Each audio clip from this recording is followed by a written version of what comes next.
Fred and I met many years ago, and we were both involved in sales training at different times for different organizations, but thankfully we came across each other. And I've always been impressed with his understanding and his insights, his ability to put things in very clear and concise models. And today's webinar really picks up on the theme that sales has changed, sales methodology has changed, there has been evolution, there has been some revolution in parts. And we have to be more focused and more effective than ever before. We have to be sure that we've really freshened up our approach and we're using modern techniques to be aligned with customers' goals and our own goals. Now, Fred has worked with tens of thousands of salespeople across the world.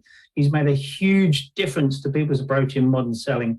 And his book, Selling Through Partnering Skills, is a great piece of work. And he's going to bring some practical insights from that book, from his experience, help you improve your conversion ratios and lift your sales results.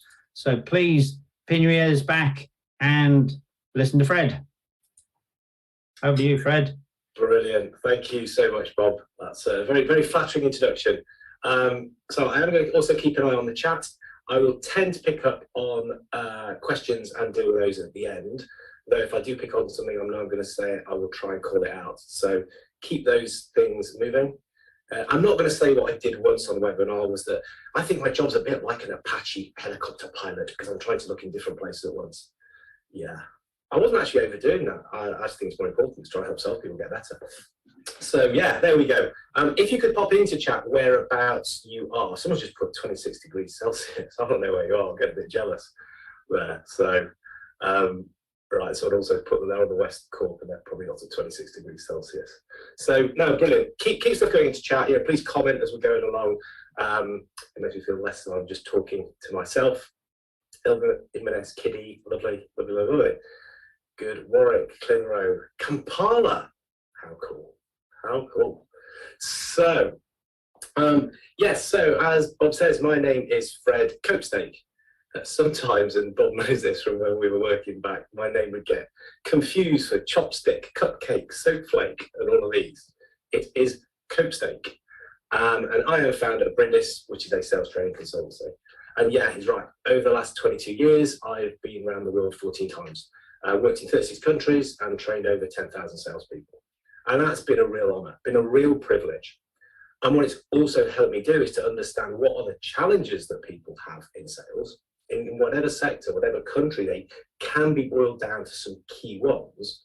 And that is why I ended up writing the book, Selling Through Partnering Skills, because I believe that this will give us the answers, the solutions to the challenges, which is by being more collaborative. But before we go into that in more detail, let's just have a think about the challenges and the way that I saw them. And what I'll encourage people to do is have a look at these three challenges and think about whether 1, 2, or 3 are the ones that you face. So challenge number 1 is busy, busy, busy. So this is when salespeople are running around, doing lots and lots of stuff. They're really, really active. They're really energetic. They're doing loads of things, but what they're doing isn't necessarily having any impact. It's actually potentially quite wasteful. It's tiring for them and can turn into being quite a stressful existence. It's all about having a lack of focus and not really doing the things which are going to drive results. So yeah, we see lots of activity, but we're not getting anything as a result of that. Quite common in the world of sales. This can be linked into the second challenge that I see, which is oldie worldy, like ye oldie worldy sweetie shoppy, and that this is just doing old-fashioned things. It's doing things that don't work. Maybe something that did work in a time gone by, or something what people thought would work and was promoted as a good idea. And the way I see these manifest themselves is that often it's quite self-centered. Salespeople just talk about themselves. Yeah, they talk about their products, they talk about their company, they talk about their services, and it's not what customers are interested in. Another way that I sometimes see this is that if people are selling quite a technical product, they go very, very technical. They sort of get deep, deep, deep into the technicalities and the intricacies of it. And again, it can confuse customers. Some customers love it, but going too deep can be a bit of a killer. And I mean, those I can forgive because they tend to be through passion. However, the poor practice stuff I've got a real problem with. People doing stuff that's old-fashioned, doesn't work, has no place. We need to identify this, we need to boot it out fast. Then the third challenge that I see is muddled mindset. And the way that we see this happen quite often is that salespeople know that they should be consultative. They should be selling solutions. They should be customer focused. That's how we're going to operate. That's what the organization says we do. That's how we set up. And we try to act that way. But then what happens is that after 28 days in the month, the end of it, it's like, well, get out and sell some stuff. Go, move, push, push. And it goes from a consultative to a transactional approach. And the salesperson's like, not really sure what I'm supposed to be doing here, because we're saying this on one hand, then we're doing this on the other, and then I'm driven to do this, and then, I don't know. And so that can be seen at all levels, from like the organisation, which is saying one thing, doing another, management stuck in the middle, not sure what they should be doing. Am I coaching? Am I driving a spreadsheet? What's happening here? And the individual is just, I don't know what to say or do in a given circumstance. So yeah, you'll probably recognise 1, 2 or 3 of those challenges that you or your sales team will have. So we need to deal with these. How can we deal with them? Well, let's go through these one by one. If we think about busy, busy, busy, the answer to it is about being more effective. So this is about planning, preparing, and following a process. So it's by preparing for meetings, it's knowing what we're trying to do, it's being able to take what we've thought about doing and applying that in the right way. It's having a process to follow, it's having systems, it's having plays that we know have an impact in the way that we can operate. It's just having decent structure and the comfort in, these are the things that are going to make a difference for us. It helps us get way more focused, more effective. That's how we can deal with, how we can counter busy, busy, busy. When we think about oldie worldy, this is about flip, follow, and focus. So we flip the sales approach. We stop being so self-centered and we focus more in on the customer. Think about them, their challenges, their concerns, their needs, what they're trying to do, what's their business about. Talk about them, get them talking about themselves. It's most people's favorite subject anyway, so it shouldn't be too hard. But it's the mindset of the salesperson to do that. If we get too technical, if we know we get dragged down into the weeds, it's to follow the process, it's to do the things that we've mapped out that will make a difference at a high enough level without getting too far down. There are times and places for it. I'm not saying you never do it, but following a way of working we know works is better. And focusing on things that work today.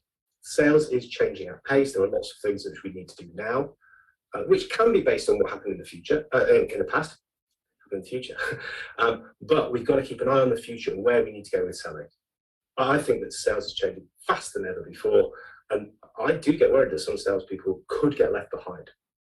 So we need to just make sure we're doing these right things. So then for the muddled mindset, we just need to align our thinking. We need to be on the same page. The organisation has to be totally clear on this is how we are going to operate, this is what we're going to say we're going to do, and we are going to do it. That will mean that managers can then align to that by working with salespeople, coaching them, helping them be as best as they can, and achieving the organisations and the results through the people doing their best. So the individual can be totally confirmed in this is the right way to do stuff. We need to make decisions, but this is a decision I can make to do the right thing at the right time. If we get this stuff right, we're broadly taking on the challenges that modern salespeople will face and helping them to be way more effective. That's broadly the stuff that I'm going to help salespeople with, and the book helps to start to uncover this and to give people a guide on it. So why do I do this stuff? Okay, so well, my first job was in sales. I was 8 years old. And funny enough, it was in a Victorian mill that I operated. So basically, I could say my first job was, I worked in a Victorian mill as an 8-year-old. But what it was a family business, and it happened to be that the kitchens and bathrooms part of the business was based in an old Victorian mill. And it was Boxing Day. And the Boxing Day sale, when I was 8, I was allowed to go and help. So I was really proud. They kitted me out in some stuff, not quite the same as in the photo there, but in this massive orange polo shirt. I mean, I was the company uniform, but I was only little. So this thing was huge. And one of those old-fashioned brown warehouse coats, again, dwarfing me, sent me off to the tile store. Yeah, so the tile store in this stone Victorian building in December in UK, stone cold, literally.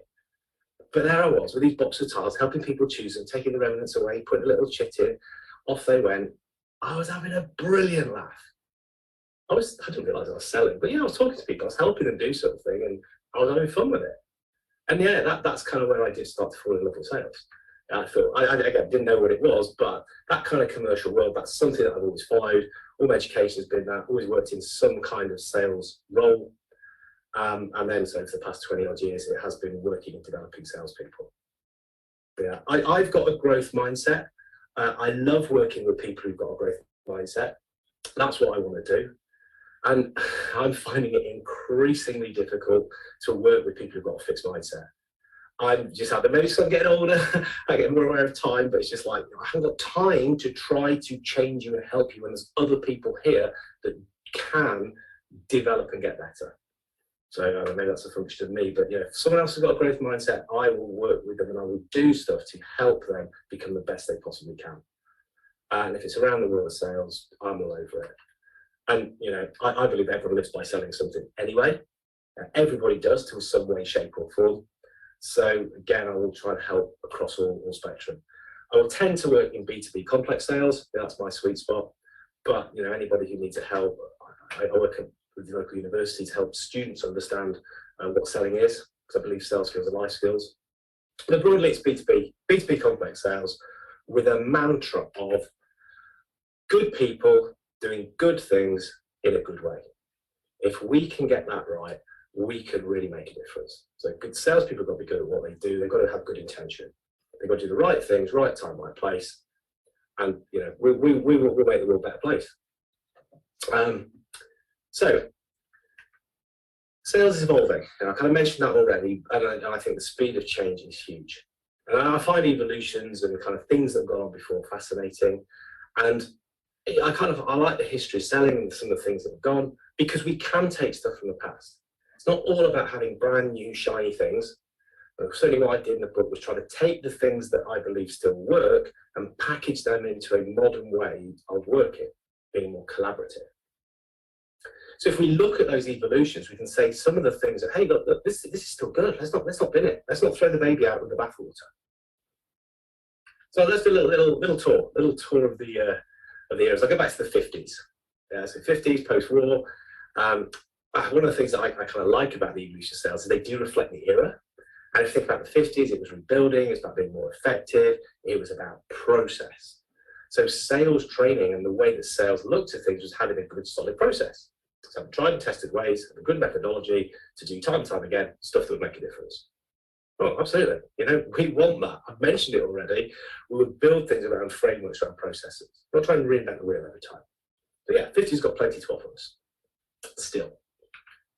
We look at the 60s, and I kind of think about that whole kind of psychedelia and mind and brain and all this. And if you look at sales training, it did look quite a lot of the psychology of selling, about people, how they think, how we can adapt what we do to fit better with them. Absolutely, we still talk about that. We want to communicate as best we can with people. So understanding how they think makes a lot of sense. Yeah, we will take some stuff from there. 70s, broadly for me, this is all about benefit selling. It's understanding what something does for somebody, why should they be interested. It's a foundation for any sales training, or should be. Understanding benefits. What's in it for me? That's what the customer doesn't ask, but is thinking. So again, we can take that stuff and we can certainly think about how can we bring that into the way we work today. Then we hit the 80s. The 80s and sales. Interesting. Can we take anything from it? Because my brain immediately goes to greed is good, Gordon Gekko, close, ABC, all that kind of stuff, which I think has got a lot to answer for in giving sales the name it still has to deal with today. That said, it's not completely irrelevant, because if we think about sales as being an advancement, that we need to make small steps forward, we can take that psychology, we can take that thinking. However, let's move into the 90s, because 90s was sea change for sales. Yeah, and not sea change in sea, as in Shakespeare, but sea as in consultative selling, based around the work of Neil Rackham, understanding how we can ask questions to help customers really understand their needs, take this more consultative mindset, way of working, helping them think. Absolutely foundational in the way we need to be working today. It still has a lot of relevance, I believe. Asking great questions, helping people think, serving them in that way. But, I mean, if you look, that's 90s, still relevant, but there's other things we can layer in and we should be looking at. I think of the noughties as being more about value-based selling. So here we would sort of try to think about, yes, we can deal with someone's needs, someone's problem, but can we actually add more into that to help them be understanding the context and bring more to it? It's taking it up a level with the insight, perspectives that we can provide to people. Still all about helping them think. In the 10s, when I was training, I was talking about sales stature. And what I meant by that was that were you perceived to be the go-to person? Were you building the right image that they wanted to work with you in the industry? Were you the kind of person that's putting stuff out there that made people think, yeah, that's the guy? Now I guess we're talking about personal branding, so it's still relevant, and the platforms and the media to do all that, yeah, they're just blown up since then. And yeah, it's an important thing. I say salespeople all the time, make sure that you're putting on a good front for yourself, and you're using some of those things which are available. Part and parcel. Then the 20s, for me, the natural evolution was to take these things, was to keep doing this, and to become more collaborative in our approach. So it's taking elements of consultative, taking elements of value-based, taking elements of how you position yourself, but using it far more to work with the customer, to co-create, to work together on things, side by side, and generally think of them more as a partner, bringing in partnering skills and having that ethos, that mindset to really make a difference. That's where I'd start to see the slight difference between consultative and collaborative. Part and parcel, but we're just taking it up a level in the way in which we think and the way in which we want to operate with our customers. So yeah, that for me is where we are very much today. We're bringing all these things into place and we're starting to help them work together. And that's what I want to help people do. You know, I've got a couple of mantras. One of them is think, learn, do. So it's like, yeah, I'll do the thinking. I'll put the stuff in the book. I'll share as much as I possibly can with people. I'll try and put it into a way, and all the training I do with Brenda is to help people do stuff. But they have to go away and do it. Have to go away and do it. Yeah. So the way in which I will help people start to do things in a more collaborative way is to bring together, on the one hand, that sales stuff we've been talking about is still relevant, and this concept of PQ, or partnering skills, on the other. And if we can bring those together, that's what will give us a more collaborative approach. That for me is the key to making this next step into a new way of operating. So PQ, not something I've invented. I believe it's the lesser known cousin of IQ and EQ. But yeah, a guy called Steve Dent did a lot of work on this back in the late 80s, early 90s, and it's all about how people partner. He was looking at these big partnerships, these big collaborations, these alliances, you know, between the airlines, that kind of stuff. And they were saying, well, how can we do this stuff better? And he went away, he looked at this and come back and said, well, really, it's organizations don't partner, people do. There are people skills. If people know how to partner better, then the whole alliance and partnership will work better. So I was looking at this stuff. I thought, actually, this isn't just partnering for, like, you know, more channel or something like that. This is every single sale. When you look at the elements involved, every salesperson should have their head around this. If they don't, you'd have to question how effective they are going to be moving forward. So let's have a little spin through what are these 6 elements of partnering skills. Yeah, so 6 elements, they are skills, we can measure them, we can map them, we can understand where we're strong, we can make plans to then up the way in which we can use those. And we use them as our guide in the way in which we're working as a sales professional. So the 6 elements, I'll talk them sequentially, but they all work together. That's the point, they all come together in the way in which they help us make a difference. So the first of those elements, number 1, is trust. Now, I always start with trust. It just makes more sense to me. It is foundation for relationships, foundation for good communication. It's how people can work together more effectively. It's something we can learn how to do better. We can think about how we can be more credible, how to be more reliable, how we can be safer, more intimate with people's information. But doing these things with their best intent in mind. I like to get people to think about being trustable. They're a made-up word, Trustworthy is that someone put their trust in you, but equally got to trust in other people. Such a key area. It's bandied around a lot. People talk about it a lot in sales, but what do we actually do to properly understand that and be able to bring it into our sales practice? It's worth taking the time and effort to understand that, bring it into the way we operate. Part and parcel of that is having a win-win orientation, win-win focus. Now, we talk about that in sales. I've talked about it in sales for quite a long time. Yeah, mutual benefit, both parties got to have something in there. If we're trying to look for any kind of win-lose, trying to scam customers, rip them off, put them in a bad position, it's not going to be successful. Equally, why would we want to do that for ourselves? Because that's not sustainable either. So having a genuine focus on win-win, helping the customers to understand what their win is and ours is, because they're not my views. We can then have more grown-up discussions, how we resolve conflict, how we negotiate, and how we get to a better point in the deals and the relationships that we're building. We need salespeople to be comfortable with interdependence.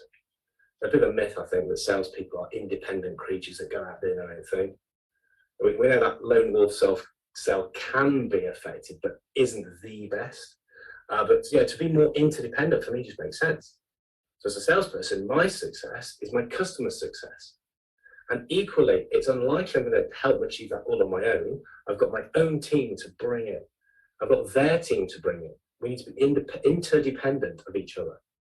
So in some ways, it's like giving up control a little bit. It's including others. It's knowing who's the right person to do the right thing. Again, as with many of these things, it's often easier said than done, and it's worth undertaking the thinking to establish exactly how can we do that. So self-disclosure and feedback is another element. I would tend to talk about as transparency. Steve Dent talks about self-disclosure and feedback. Modern terminology tends to be transparency. But again, it's about giving information about yourself. Yeah, exposing elements of vulnerability, sharing, helping people know what it is you're thinking, and just as important, giving feedback to them about what they're doing. I've seen too often salespeople who won't talk to a customer about what the customer is or isn't doing. So I've agreed to do something and they're not. You've got to go and tell them that. Oh no, I can't do that. I can't do that. Now that's not going to spoil the relationship. Not telling them will spoil the relationship. We need to feed back to them to help them understand how they can form part of the relationship better. And so being quite transparent in that exchange of information makes a lot of sense in how we can bring this modern thinking to sales. And we need to be comfortable with change. Salespeople are change agents. We're trying to promote change. We're trying to stimulate change. And our biggest competitor is probably status quo. It's probably the people doing nothing. So if we're not comfortable with change, if we don't understand it, if we don't know how we can deal with it and be able to respond to it, then we're not in the best place to try to sell it. So doing different things, doing things differently, understanding how people react to it. Are people adapters? Are people initiators? Are they resistors? Will they push back against change? How can we move people through a change curve? Can we recognize where they are? Do we know what they're thinking? A key part of certainly bigger complex solutions in recognizing that's going to be going on different people, different places of that experience. And we need a future orientation. So establishing a vision, establishing common goals, knowing where we're heading, using that as a focus, helping all the things we do move towards that. Mutually beneficial, win-win folks, always moving towards something in the future. Make decisions based on that. Not saying completely bin stuff that's gone on before, can be a reference point, but always looking back in decision making about where we're going doesn't make as much sense of saying, well, how can we get there? How can we get there faster? How can we get there smoother? That's certainly an area which, again, we can bring into the way we sell. Making all of these elements of PQ part and parcel of how we sell, being very conscious, deliberate, bringing them into the way we work, that for me is how we can be more collaborative. That's the step up which will make the difference, bringing these things together. So the framework to bring those together is the value framework. That's what I talk back in the book. I like hanging things around a framework. It gives us point of reference and helps us pick out the things that make a difference. When we can be very clear about what those things are, we can get a steeper learning curve. And the steep learning curve always makes me smile this because People say, oh, it's a steep learning curve, as though it's a bad thing. It's like, well, no, very good thing. It means you're getting performance faster and probably smoother as well. That's what we want. That's what we do. That's what we give. I'm proud of it. And so certainly the value framework helps us do this. So a couple of the things we can talk about around the value framework, the elements of the value framework. What does it stand for? So the V is for validate, validating our sales opportunities, understanding what is the right kind of opportunity that we've got.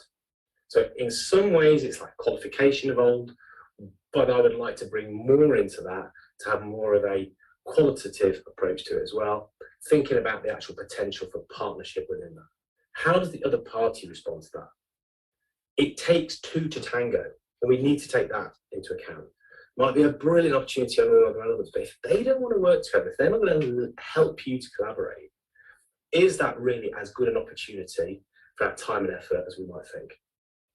So V for validate, one of the elements of the value framework. A is align. So this is aligning our thinking. It's doing our homework. It's getting the prep done right. It's thinking about what we know about people. What do we need to know about people? How can we understand who's going to be involved in the decision? How can we think about the value that we're potentially going to be adding? Where are we going to be taking the conversation? What do we think we're going to be talking about? So it's being in a good, solid position to be able to move the sale forward with all the homework, desk work, with the stuff that we've done. But then it's to take that information, to leverage that into the conversation. One of the big areas I see when people talk about selling value is they walk up and they say, right, the value you're going to take is this, which for me isn't the right way to do it. One of my colleagues, Mike Wilkinson, he talks about value being a mystery. We've got to understand what value means to the customer. We've got to understand how they perceive it. Where would value actually be? Now we have a good idea of it. We think, okay, it's probably down this route, and we can have those intelligent conversations. We can lead them, we can guide them, and leverage that information that we've got. But good, solid, controlled, structured sales conversations, and I'll put in all of the things that I've talked about from the past, ways that we can help move that forward, so that we can then really start to build our proposition. We can start to underpin, underpin what it is that we think we can do, or the way in which we propose to operate. Think of this like a three-legged stool. So this is about substantiate or resonate, substantiate, differentiate. Resonate, are we on the same wavelength? Does it make sense to them? Can I hear what we're saying? Do they feel as though they want to go ahead with that? Substantiate, can we back that up? Can we prove it? Have we got case studies? We've got stories. Have we got return investment? We've got things which are going to help them be comfortable that, yes, this makes sense for us to move ahead. We're challenging the status quo. We've got to help people to understand this stuff. Differentiate. So differentiate isn't just being different. Oh, we're different. Okay, well, I don't care. If the differentiator isn't relevant, for me, it's not a differentiator. It's just being different. Differentiator is difference with relevance. So it's something that we can put into the way that we're offering to work with people, but they are seeing the point of it. Resonate, substantiate, differentiate. Ways in which we underpin what we're doing. So making it posed, presenting, mutual action plans, enablement plans, things which are going to help us move ahead, making those series of advancements. Little closes. And so finally, we need to evolve. We need to take the relationship, we need to move it forward. We need to help people achieve the results that we promised, help them get the outcomes. We're going to help them or we need to help ourselves and them to grow the relationship, to look for future opportunities, to collaborate even further, to use all the good stuff that we've done to keep the relationship moving forward. So sales one hand, PQ on the other, to helping people be as best as they possibly can in sales. So, in good, tried and tested salesperson manner, I've got a question. Is this for you? Is this for you? It's not for everyone. It's not for everyone because it's not necessarily easy. Some people don't want to do it. Some people are of that fixed mindset. Some people aren't bothered. They don't want to get better. And you know what? That's fine. Yeah? But for the people that this starts to make sense for and want to work with, then I will take advice from Vanilla Ice. who'd have thought I'd ever say this in a sales presentation, Vanilla Ice helping us sell. I'm not even going to quote him properly. Vanilla Ice of the stop, collaborate and listen. Now I'm just going to twist that slightly. Stop, listen, collaborate. So stop, take a moment, think about this, listen to what your heart is saying. Listen to whether this makes sense to you. It's something that you want to embark on, you want to get involved with, that you can see it as the next evolution of your sale, and then make the commitment to yourself to be more collaborative in the way you work. Collaborate with customers better. That's something which, if you make that decision, I am all over helping you. I will do as much as I possibly can. Yeah, the book is out there. Go buy that. Yeah, of course I'm going to say that stuff. If you don't want to buy the book, you want stuff for free, go and listen to the podcast. Sales Today podcast, we've had over 100 episodes now, interviewing people of how they would apply the partnering skills, plus some more tactical episodes with some up-to-date thinking on some of the sales techniques that we need to use today. So about using video and selling, using mutual action plans. We've got some people from procurement who share how these guys think. We've got lots of different ways which, as a resource for salespeople, that's what I want to make it. So yeah, there's loads of stuff on there. Take the PQ assessment. Yeah, if you're interested, please get in touch with me. I'll give you some details later. I can send you a link to be able to actually take the assessment. The one that I use in the training, but I'll quite happily share it with you so you can get a gauge of where you are with this at the moment. Right, if you jumped in early, you might have heard Bob and I talking about Rocky. Rocky's a little AI-driven chatbot. It's a phenomenal piece of kit. It's using machine learning to ask questions to make you think. And the questions he asks are brilliant. Just generally, for morning reflection, or morning mindset, evening reflection, it is a really cool piece of kit. And Rocky's read my book. Yeah, I know I probably personalise him a bit too much. But if you can choose different growth paths in Rocky, one of them that you can choose is collaborative selling. So it will ask questions and it will help you think about how to use this as a sales approach. So again, you don't have to read the book. Rocky has, it'll ask you questions, get you reflecting, thinking about how you operate. So yeah, it's good little piece of kit, Rocky. Thoroughly recommend it. What we will give you now is a collaborative selling scorecard. So that's just going to chat now. So go onto there, sign up to that, 35 questions, reasonably quick to answer, shouldn't take more than 5 minutes. It'll get you reflecting, that's what questions are meant to do, but they're also there to drive a report that will let you understand where your PQ's at, where your elements of the value framework are at as well. The PDF report will give you some feedback on that, and it'll give you some hints and tips and ways in which you can move that forward. If you sign up for that now, we've also got a sequence behind it, which will give you some more information as well. So if that's too much, let me know. I just started upgrading that. I might have got a bit carried away in trying to be too generous. But look, I want to get this stuff out there. I want to get this stuff out there. I want people to just get better at selling. That's my aim. You know, so yeah, connect with me. As I say, I will put stuff out there. LinkedIn I use a lot, trying to put stuff onto there. I do publish stuff onto the other channels. YouTube is going to be a focus as well, so I'm going to start putting more stuff on there. It's already quite a lot.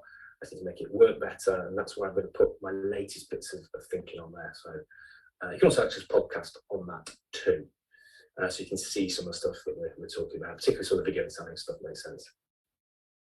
End of the day, look, I'm quite happy to say I want to be known as the person that brings this stuff to run the sales. You know, I want to be part and parcel of the people that are bringing sales up to the next level. I'm quite happy to say that, you know. And I want salespeople to be proud. And I want salespeople to be proud of what they do. It is a profession that gets maligned. It does have a bad name sometimes. That winds me up. So anything we can do that presents the profession a better way, so we can come across as actually the great good that I believe we do for people, then, you know, I will do my bit for that. Back to what I said before. It's all about having good salespeople doing good things in a good way.